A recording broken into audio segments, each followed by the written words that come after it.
Hello, hello, hello, and welcome to today's episode of Her Version. This podcast is dedicated to sharing stories of struggle and triumph, a platform that allows individuals to tell their truth in order to inspire and uplift others. For those of you that are new to this podcast and like content like this, make sure you hit that subscribe button, follow, like, and share. I am your host, Sabrina Victoria. Let's jump right in.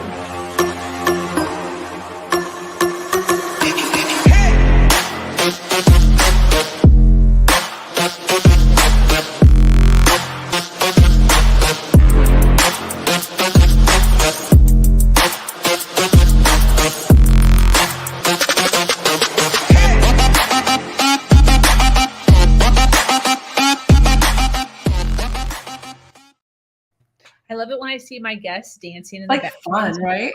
Yeah.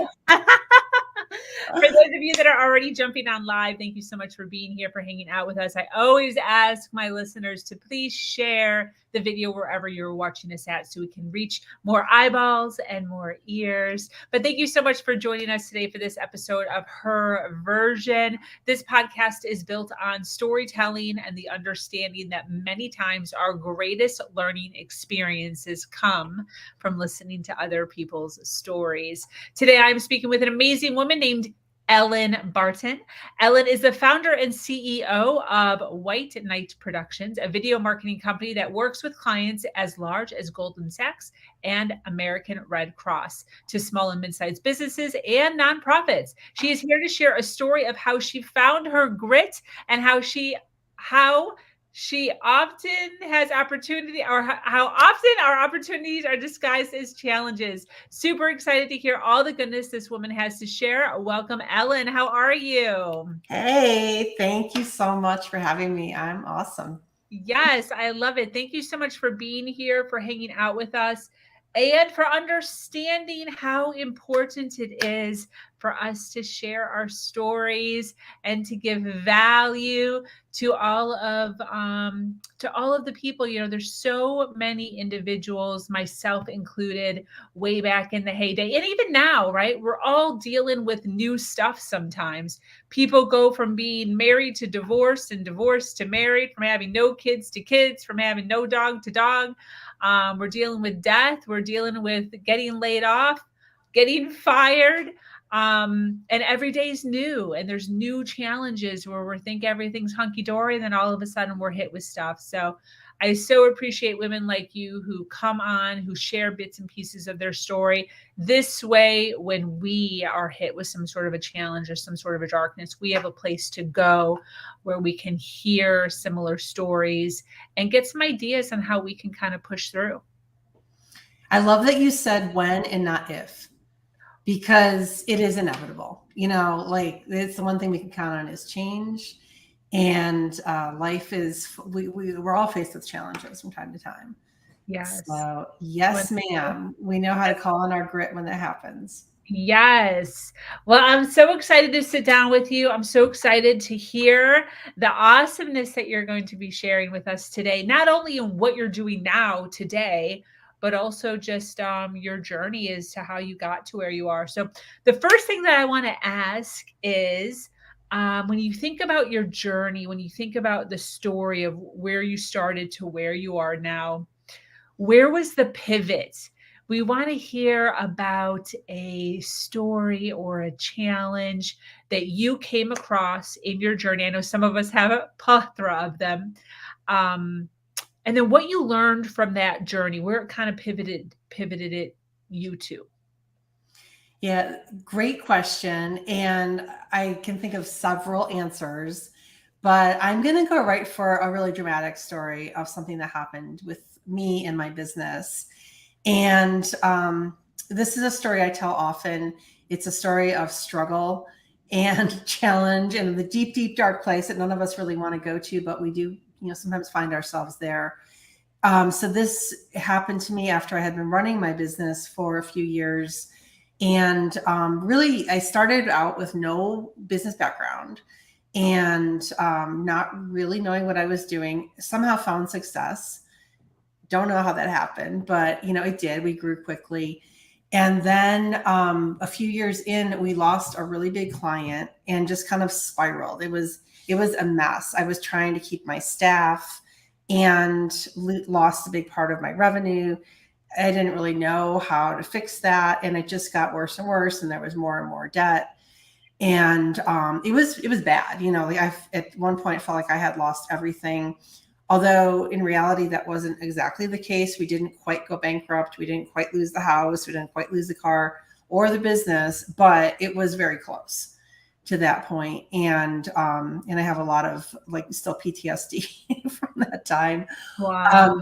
But why that's so pivotal is because that's also where I found my grit. I found what I am made of, because working back from a place where, you know, at that point I had lost my team, I had lost our office, like all the things I thought were important. And I was left with myself. At the time, I also had an injury. So I was left with myself and one arm, not my strong arm, to work with. It was like a year of rehab coming back from that, in addition to all the other stuff that was going on. But it was such a pivotal time, because that was the time that I, you know, as slowly, step by step, tiny piece by tiny piece began to rebuild, I began to understand that it was possible, that we can manifest, we can create whatever we desire. It's not always in the way we expect it to be, but you know, it's possible, especially when we dig in and find our grit. So yes. yeah. I love it. When you say that you didn't have any background in it and you have no idea how you got to where you got to, what does that mean? Like, how did you do that? There's so many people who have a dream of being an entrepreneur, but they don't know the inner workings of it. And this keeps them blocked. They don't want to step into it because they don't know all of the things. And you're saying that you didn't know all the things, but you still stepped into it anyways. So how does that work? Like, what did your journey look like through, you know, as far as how that worked for you? Like blind ignorance, probably. Like, just like, I'm just going to do it. You know, sometimes you just have to jump in and give it a shot without overthinking things. The biggest thing that gets in our way of achieving our goals is ourselves. Limiting beliefs, limiting mindset, talking ourselves out of opportunities. You know, that's so often how we fail. Fear gets in the way. In my case, I did have some idea. My company is a video marketing company. And I did have some idea about storytelling and about making videos. I did have some background in that area. What I didn't have was any kind of business acumen, business background. I did not have an MBA or anything like that. And so I just kind of went in on the belief that I could figure it out. And like I said, you know, it was like a lot of ignorance, but and a lot of learning as I went. Our business was bootstrapped.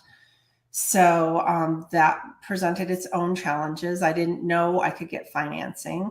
I didn't know about all the things that are available to help business owners, especially when they're starting out. So now, you know, I've kind of come full circle where I try to help other people as they're coming in. I've built up a community and love working with entrepreneurs, for the reason that sometimes it can be scary. Sometimes it can be lonely. And I think more people than maybe like to admit it didn't really know what they were doing when they were getting started, you know? Yeah. Do you agree with that? Yeah, 100%. I think one of the biggest issues is just that nervousness and feeling like they have to know all of the things before they jump in. And Right. that's just forever. Like there's no way to know all of the things, because once you learn one thing, then it opens up a whole nother door to like so many other things. It's just never ending. Who were the first couple of people that you teamed up with?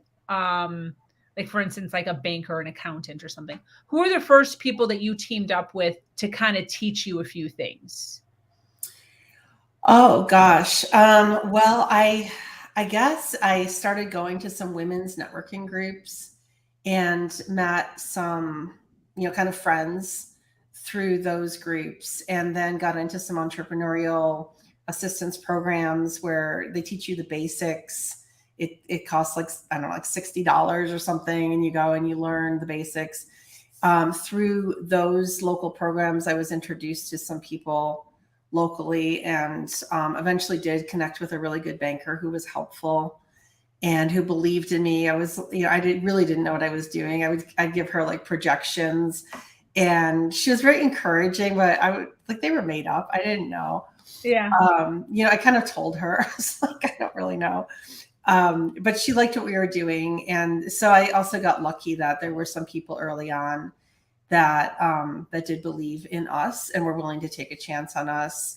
I had a super, like at the bank, I had, I think, a $5,000 line of credit, super small. But it was something, and it meant something, and felt like we were a more serious business because we had a line of credit. I did connect with some professionals early on that were great, but really expensive, and perhaps weren't the best choices. Like I said, I didn't really know what I was doing. So I just went in, like we worked with a law firm that was super expensive for some of our needs, an accounting firm, again, super expensive. We didn't really need that. So eventually I figured that out and made other choices. But everything I learned in business up until I got into some really great entrepreneurial programs, like the Goldman Sachs program, the 10KSB program was great for me. But up until then, like I really learned by making mistakes and mistakes and mistakes. And yet there was still success. Yes, 100%. I love that. And what a story of grit and tenacity um and stepping into fear. Yeah. When did you step into hiring people? At what time? Yeah, we had to do that pretty early on. At the beginning, my husband and I started the business together, and then pretty quickly he left the business. He didn't want to be part of it. And we are a video business, and I did have some background in video, but I was never the person that went out with the camera, never the person that did editing. I have basic skills in those areas, but my real skill set is working with clients, doing the strategy. I've become the person that does the sales. I resisted that for a long time.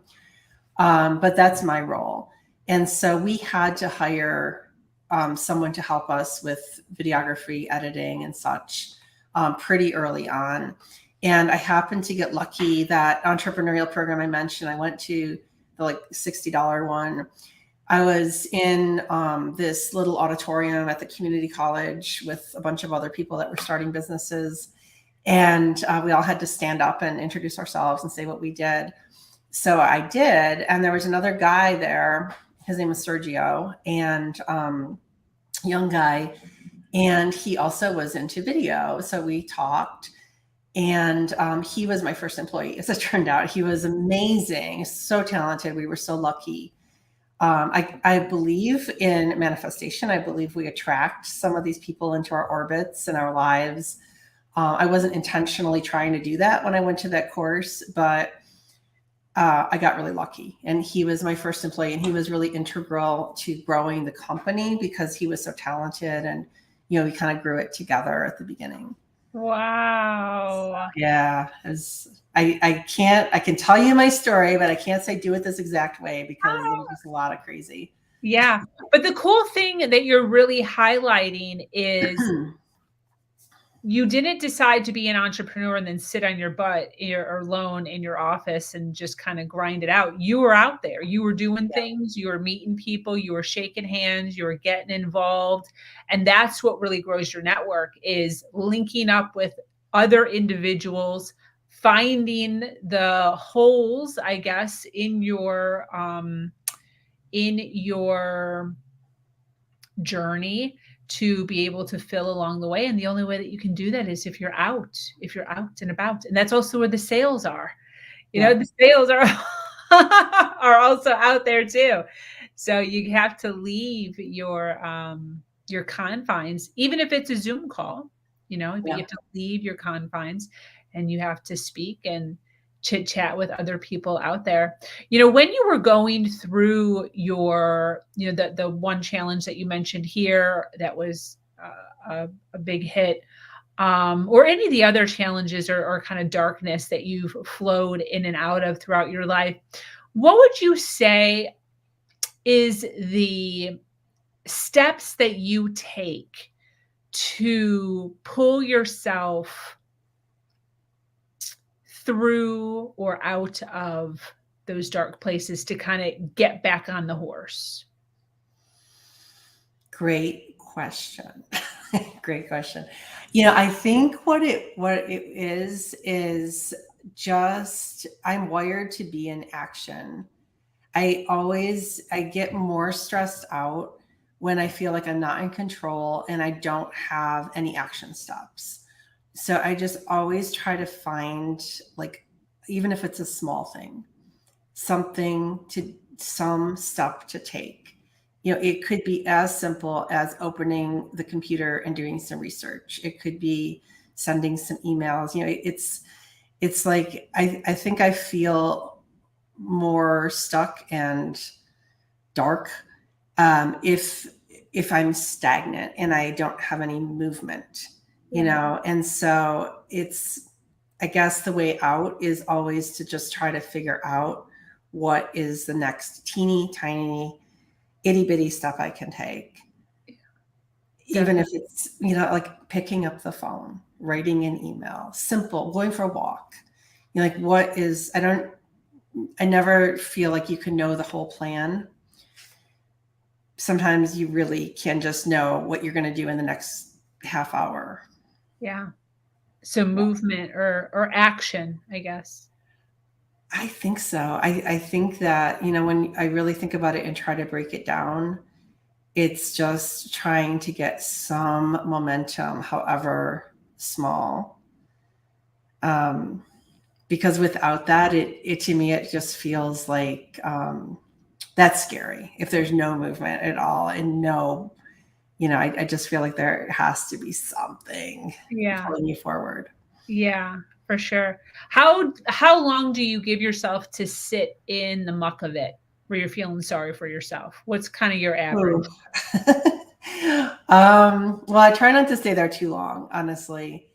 I am not someone who gets a lot of value out of analyzing the past. I'm really trying to find ways to learn from that and move forward. And it's hard. I've tried to teach that to my kids. I try to live that mantra. It's not always, easy, but I practice it a lot, and it's getting easier to just say, okay, here, this happened. That was not great. What are we going to do next? What is the next action step? What can we learn from this? And occasionally, I have a really great team right now. I have a really small core team, and then we worked with a bunch of contractors. But that core team, we meet every day. We're very close. We work. They're full-time employees. We work on building the company together, and we don't often have those moments as a team. Where something really goes wrong. They're really great, and that doesn't often happen. But on the rare occasions it does. That is, I think that is the only way forward. You can't stay stuck there too long. You have to be like, okay, like we have to own this, and what's next? And how are we going to move forward? Yeah. I think that's the only way. So I would say not too long. Yeah. As far as you showing up as a leader, what kind of leader are you? How do you describe yourself? I'm very collaborative as a leader. I try to give them a steady, they value stability. I've asked them many times, like, would you rather have this or this? We have very good benefits in our company. I really try to take care of my team, but what they value above everything else is stability. So I try to provide like sure leadership, asking for input, receiving feedback. I'm kind of a no nonsense person. I don't like drama. I don't like gossip. I just like, just tell it to me straight. So that's how I try to be with my team. If I have an issue with somebody, I just talk to them and I ask them to do the same with me. And we don't have a lot of drama. We just move forward. I'm pretty transparent about finances. I'm pretty transparent about pretty much everything. And it seems to be working. I'm lucky right now. I have they're all awesome. But I hope that this culture will just continue to grow, will attract the right people, and we'll be able to keep this creative, kind of supportive environment. That's awesome. Is entrepreneurship run in your family? Like was mom and dad Yeah, or it does actually. Yeah, what did they do? it does. My parents, so my dad's a serial entrepreneur and my mom kind of went along for the ride, but it was driven by my dad, and his parents are entrepreneurs. So his parents had a delicatessen outside of Buffalo, Matt's Deli. And as a child, I would go there and, the price guns, like put prices on cans and things. I'd have to do that, and occasionally like help stock the shelves. Of course, there was like a lot of free candy and stuff that you get paid in. And I would have to go in the back room sometimes and do my homework or whatever. But that was a big part of my childhood. My dad eventually bought the deli from his parents, ran that for several years. And then my parents bought a motel. We lived near Niagara Falls, America, US. And we had this motel growing up. So that was like the big business that I grew up around. It was a hard business in many ways because we lived on the property, and people would come. We had a little office in our house, and we always had to be like prepared to serve the public. You couldn't walk around the house in your underwear. That was a bad idea. Yeah. So there was a lot of learning that went on with that. As a child and as a teenager, I cleaned 1 million hotel rooms and made like $2 a room. I bought a horse. I learned a lot of lessons from that. My dad also had weird side businesses. Like there used to be drive-ins, remember drive-ins? Yeah. And he created this product called Cool View. It was like a little kit to clean your windshield. See a little like spray and cloth, and it never really took off, but it was a thing. And as kids, we had to like stuff these little bags of Cool View items. And he had where would he sell those at? Would he sell those to the drive-ins? I mean, this was way before online shopping and stuff. So I guess he sold them through the drive-in. I don't even remember. Wow, that's cool. He did all kinds of stuff during the blizzard of 77 in Buffalo. He made mugs and sold them. He made Cool View. He did this like volleyball tournament and he created a mascot for it. And it was a big thing. People came from all over to be in this volleyball tournament that he created. I mean, he's a creative guy, I guess. Not super successful in any endeavor, but he kind of like did his entrepreneurial thing, and that certainly, I guess, was in my blood. But small time entrepreneur. I didn't come from a family where we talked about investing or we talked about any of that stuff. We were certainly like a little itty bitty entrepreneurs, but I did learn a lot from that experience. That's awesome. So when you first got out into the world, did you start working for a company first, or did you jump right into entrepreneurship? Yeah, I started working for a company. I went to finish college. I thought I wanted to work in television news production. And right at the end of college, I had an internship in Washington, D.C. doing that, didn't like it. And so it was kind of, crisis moment. And I was young and didn't know any better again. And so I decided to move to Europe. And it was, I graduated in 91. So it was a time when there was a lot going on in Eastern Europe. The wall had come down, I think in 89. There was like this renaissance of opportunity in Eastern Europe, and I ended up going to the Czech Republic. And I spent 5 years there. It was a really cool time. My first job was teaching English, as many Americans did. I taught in a high school, a gymnasium in a small town, learned Czech.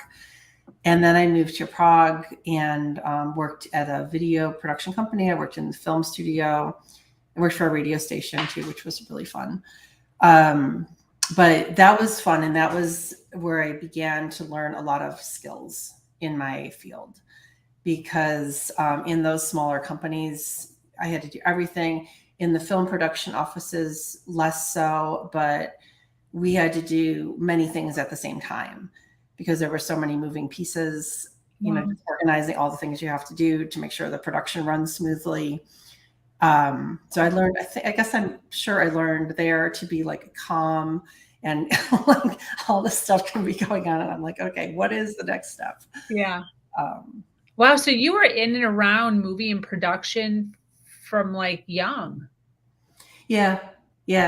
I was. It was, I can't say it was a grand design, but it was an interest, and it just kind of worked out that way. No kidding. Yeah. Were your parents totally for you in starting your own gig, or were they kind of like, get a job, it's more stable? What was their mindset? Well, I didn't start my own gig for a while. So I had moved to Prague and did work for other people. And then I met my husband and we moved to Los Angeles, where we lived for 10 years. And I had a small business out there, but it was really a side business. It wasn't supporting us at all. And I was also working for other people out there. Some of the jobs I had were smaller companies, like entrepreneurial companies, but they weren't my company. So it wasn't until we moved to New York State, where we live now, that we started the business. And I don't know. I don't think that they were opposed to it. I think they were concerned a little bit at first. And certainly there were rough years in there where I think they were like, don't you think you might want to get a job? So. Wow. That's awesome. So cool. Do you have children? I do. I have 2 daughters. They are 22 and 25. And then where's their head at as far as corporate versus entrepreneurship? Well, interesting. They're doing both. So my younger daughter works for my company, and she wants to live. She's currently living in New York State, but she wants to move overseas, potentially continuing to work for my company, which is great because we're all remote, so we can do that. And the other daughter, my older daughter, Zoe, she lives in LA and she works for Warner Records and very corporate. She is a VP at Warner Records, and it's a very corporate position. So it's interesting to watch their journeys. I love having adult children and seeing, their paths unfold and just watching them soar, Yeah. Yeah. And go through all of the ins and the outs of life. That's so fun. It's usually fun. It can be a little nerve-wracking sometimes. Mostly fun. Yeah, I totally get it. Yeah. My son is 18, so he's still hanging out here at the house. But yeah, I've gotten a few of those where I'm like, kind of. But I get it totally. Throughout your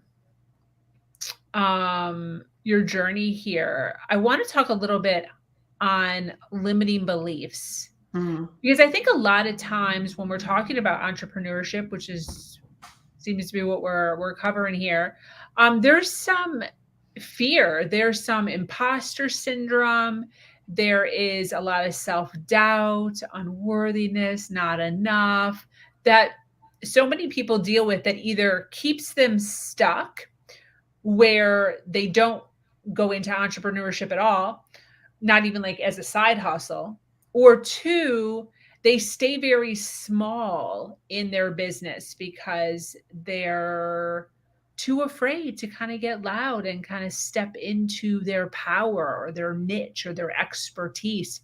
So, you yourself, you're a regular human. I'm assuming you're not an alien, have dealt with limiting beliefs.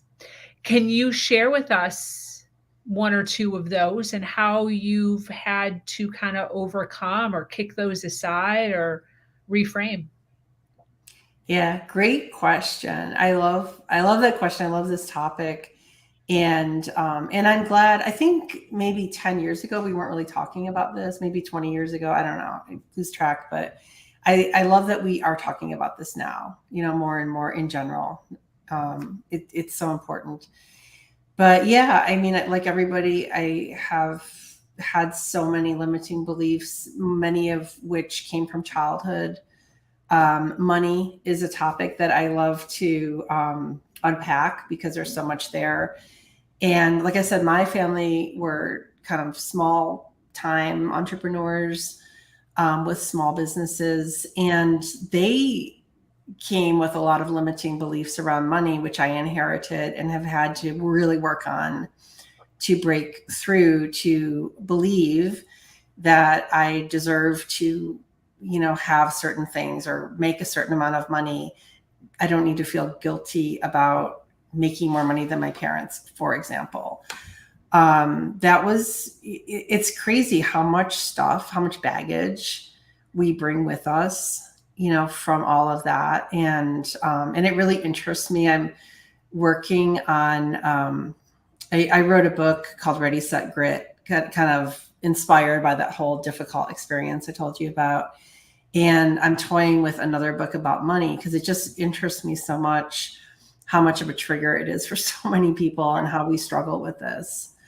So that was a big one for me that I really have had to work on. I've had a lot of great coaches and mentors and people I've come across over the years who have been kind enough to call me out from time to time when they hear it, because you don't realize, a lot of times when you're saying something that's a limiting belief or you're acting, Yeah. in a way that's not to your full potential and not to your best interests, not in your best interests.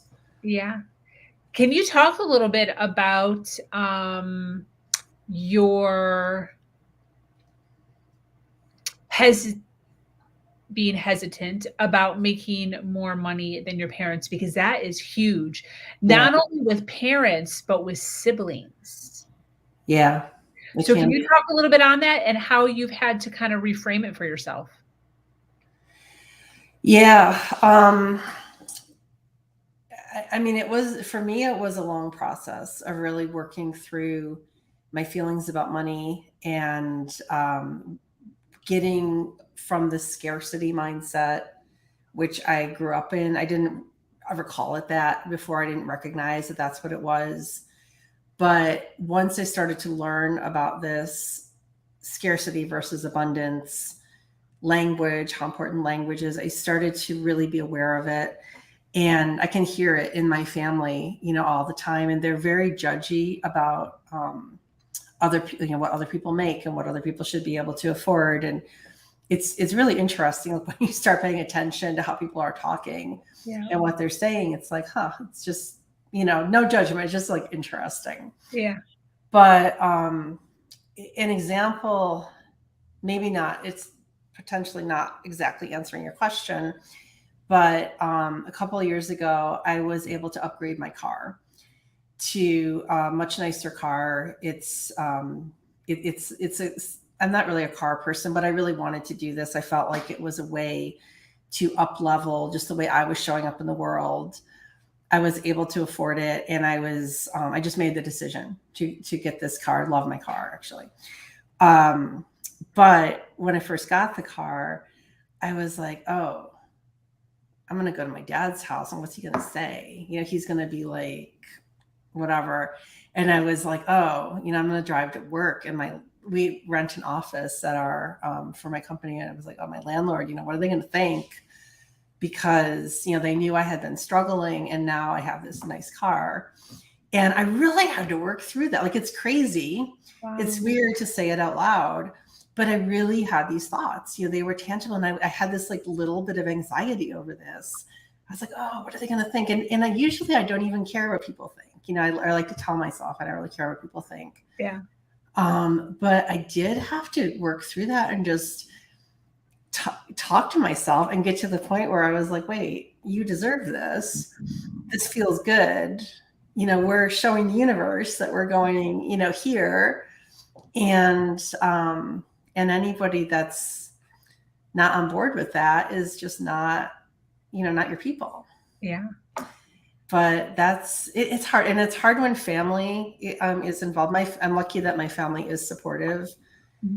And when they've said, things from time to time, I've been able to just be like, okay, love you, but Yeah, definitely. That's so interesting as far as the thoughts that go through our heads as far as what other people are thinking, and that we don't even know if that's what they're thinking. Right. Yeah. Oh, the stories we tell ourselves, it's fascinating. Yeah. So the more you get into this work, the more easily you can recognize or at least consider, is this a story? Is this reality? Yeah. And be able to separate the two, and I think it doesn't happen overnight, at least not for me. That's taken a lot of time and a lot of work. And of course it's still a work in progress, always is. Yeah. But yeah, it's so interesting because we sometimes make assumptions about what people are thinking, and that's a dangerous thing to do. Yeah. What's the number one lesson that you've learned about life? I think it would be probably that anything is possible, and to not get in my own way as much as possible. So to just keep reminding myself that the thing that's getting in my own way is me. Anything is possible. And to just keep remembering that when it seems impossible. Thinking about revenue goals for my company. When I first started, I thought it was impossible. We were going to make, I think we had to make I don't know, $16,000 a month or something as a company to pay the bills. And, and it felt impossible. So, and then maybe a year later, we had doubled that. And it was like, well, what was I worried about? It was such a little bit of money. So I think the biggest lesson from life is that anything is possible, and it's a matter of your perspective. Yeah. You have control over what you can and can't achieve. Yeah. By what you believe. Absolutely. Such a long answer to your question. I love the long answers. That's fantastic. What would be some advice that you would give to females right now who are struggling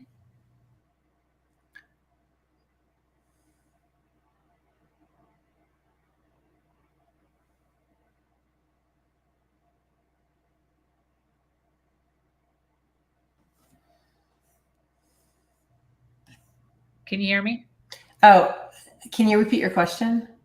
Okay, so what's some advice that you would give to a female first year in their business, afraid of sales, and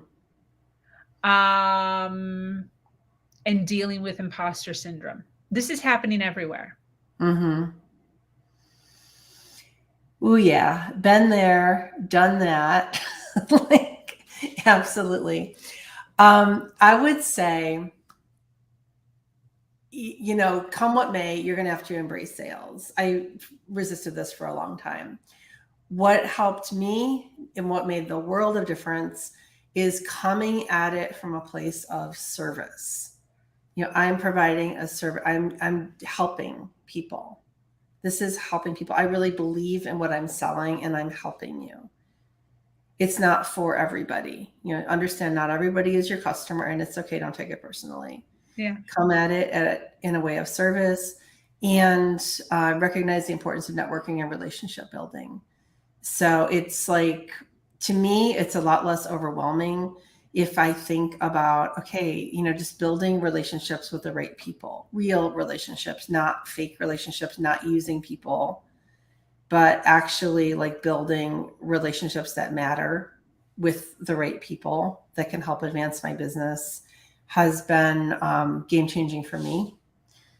Again, like don't do it to use people, but do it because there's something about these people that you resonate with, they resonate with you. You can work together, help each other, and and build together. And that's huge. When you find those people, you don't need that many of them, but really nurture those relationships.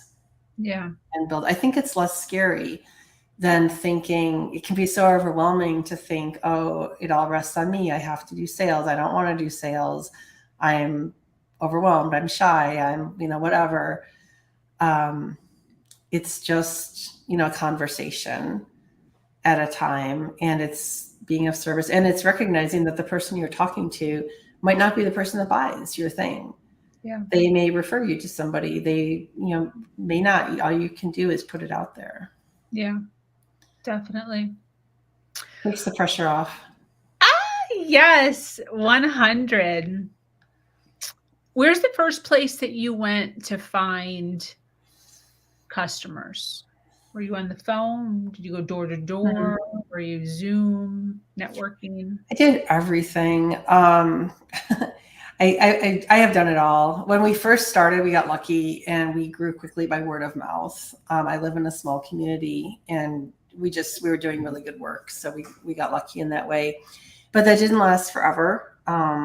We live in a small community, there's a limited number of people.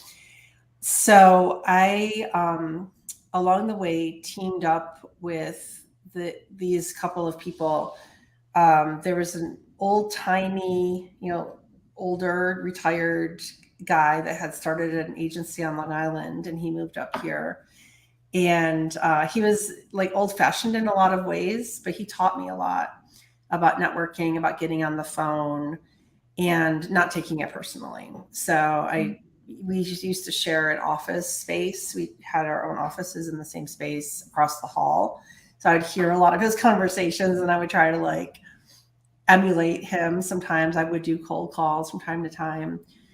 I had another partner, he was a graphic designer, that he was super talented, and we kind of worked together sometimes.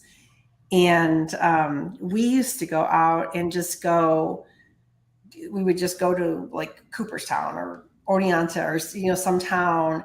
And we would just go like business to business and be like, hey, are you looking for any services? Here's our cards. And I think we never got jobs from doing that, but we did meet people. And it seemed like every time we went out, it kind of stirred up the energy of the universe. So I think we never got jobs from those people, but we usually would get something coming in. Wow. And we would like go out there. It was a weird thing. Yeah. But yeah, we did that. We did all kinds of things, I think. But when you like analyze it, once you start your business and you start to look at your customers and figure out where you got them, I don't know if you've ever done that, but I've done it a lot. And most of my customers come from referrals and networking, like relationships. Yeah. Referrals are the best. I always say that. And agree. The one thing that I also appreciate about what you're saying as far as getting out there, but not necessarily creating an instant sale.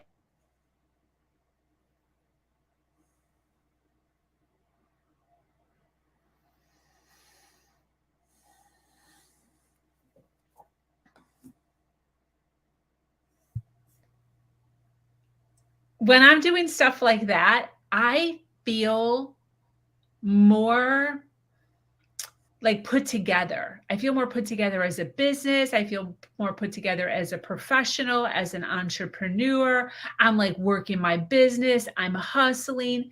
So when I'm getting on the phone with anybody, referrals or whatever it is, the business itself just kind of flows out of me so much more beautifully versus doing this on off thing. If you're just constantly in the flow of bringing people towards you no matter what, growing your business no matter what, talking about your business no matter what, people will trust you so much more because of the way that you're handling yourself and you're speaking about yourself and your business.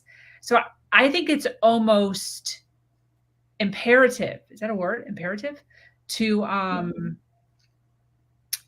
be doing that, to constantly be out and about, handing out cards.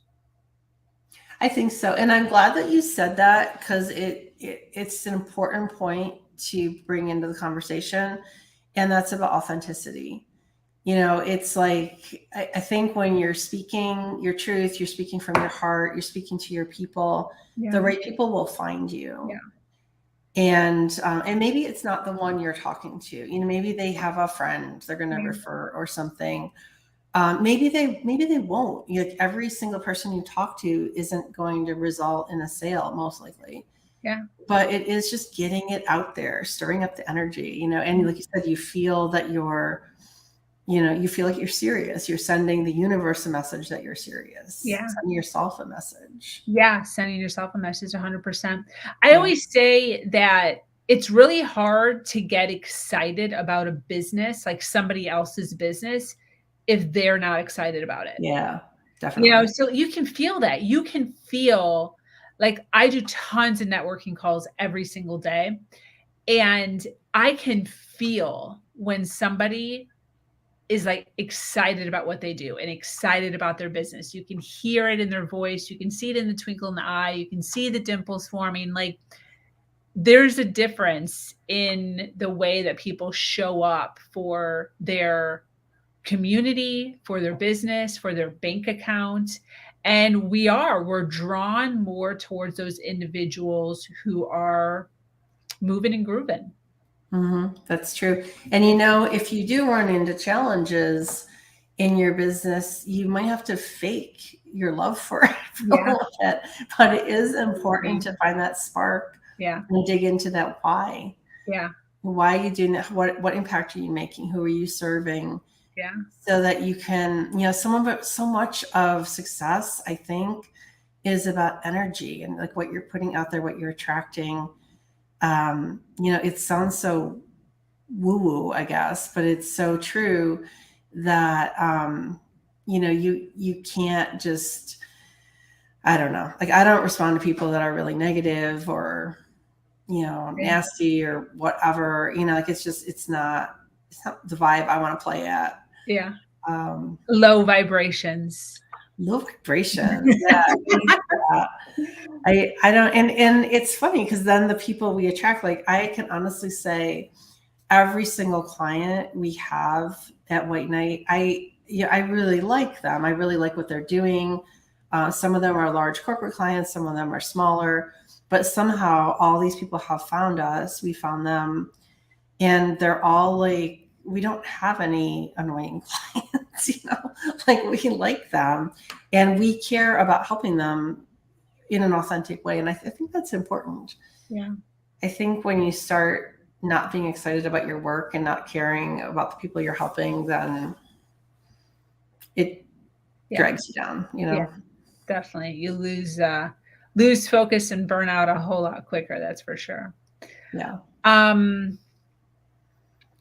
First of all, I want to shout out to those watching live. Thank you so much for being here, for hanging out with us. We so appreciate you hanging out while Ellen and I chit chat here. If you are watching us on the replay, make sure that you hashtag replay so that we know where you are watching us at and we can send you some love.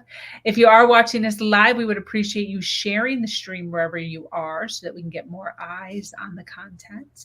But I want to ask Ellen, we've obviously been talking about entrepreneurship this entire time. We have an inkling of what you do, But I would love for you to kind of jump into, what exactly you do for your business, what your business is called, where people can find you if they're resonating with all of the goodness that you're sharing here.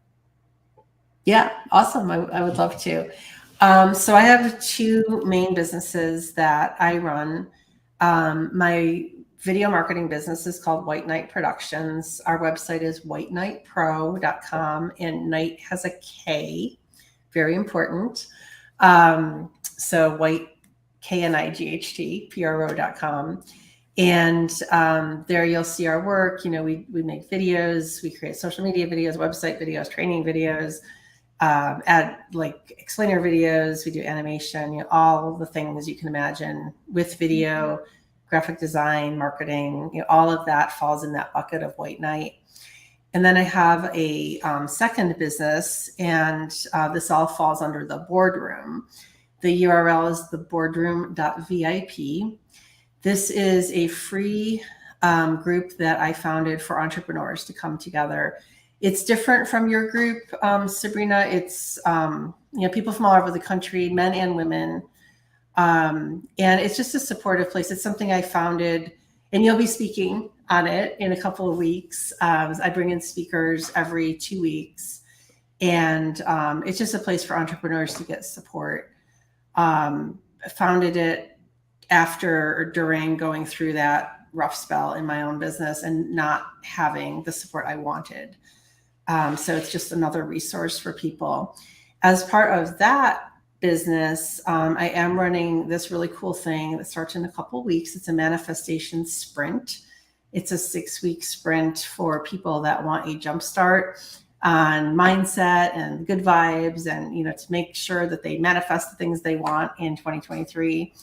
And I have a URL for that. It's manifestsprint.com. So those are, I think, the main places to find me, and then, on all the socials and everything. Awesome. Where do you hang out predominantly on social media? Where's your favorite Mostly place? LinkedIn. LinkedIn. Yeah. And that's just under my name. Elin Barton. Fantastic. Yes. What are your big dreams for your business?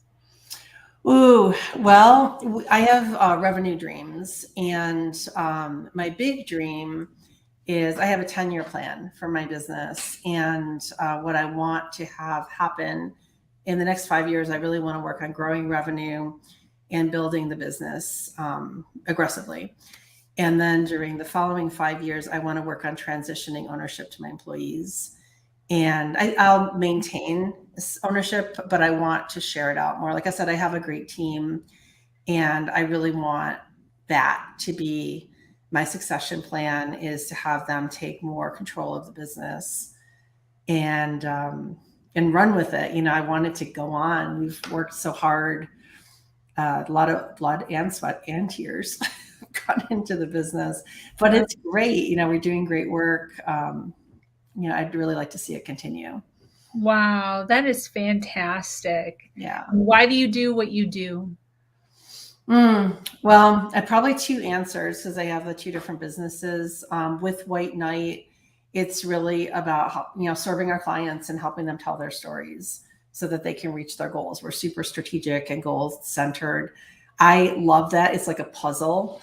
And I think it's really interesting to work on messaging and storytelling in a way that's also strategic.